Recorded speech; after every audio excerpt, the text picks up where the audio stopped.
One last simple question. Vijay நம்புறீங்களா ஸ்டாலின் சார நம்புறீங்களா?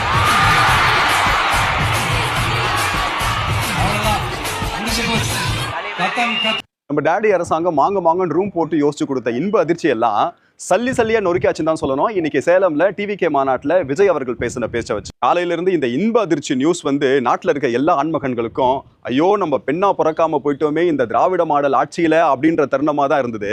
ஆனா ஒரு மதியத்துக்கு மேல இவன் தாண்டா இவனுங்களுக்கு சரியான ஆளு அப்படின்ற மாதிரி இருந்துச்சு. பர்சனலா எனக்கு இது வரைக்கும் விஜய் பேசினதெல்லாம் ஒரு பேச்சே இல்லைன்ற மாதிரி இருந்துச்சு. இன்னைக்கு சேலம் பொதுக்கூட்டத்துல விஜய் பேசினது 5-10க்கு மாரடிக்கிற கூட்டம் தான் இது அப்படிங்கிறத நல்லா தெரிஞ்சு வச்சுக்கின்னு இந்த இன்ப அதிர்ச்சியை கொடுத்திருக்காரு நம்ம முதலமைச்சர் ஸ்டாலின் அவர்கள்.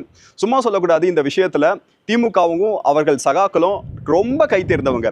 இதுல என்ன சின்ன வருத்தம் அப்படின்னா 10 லட்சம் கோடி ஒரு மாநிலத்தின் கடன் சுமையாக இருக்கும்போது கூட இருக்கிற இந்த பியூரோக்ராட்ஸ் IAS-களும் இதுக்கு துணை போகிறாங்களே அப்படின்றத நினைச்சு பார்க்கும்போது தான் ரொம்ப வருத்தமா இருக்குதுன்றதை விட கேவலமா இருக்குதுன்னு தான் சொல்லணும். இன்னும் எலெக்ஷனுக்கு முன்னாடி டேடியோடைய என்னென்ன இன்ப அதிர்ச்சியெல்லாம் காத்திருக்குதோ பொறுத்திருந்து பார்ப்போம்.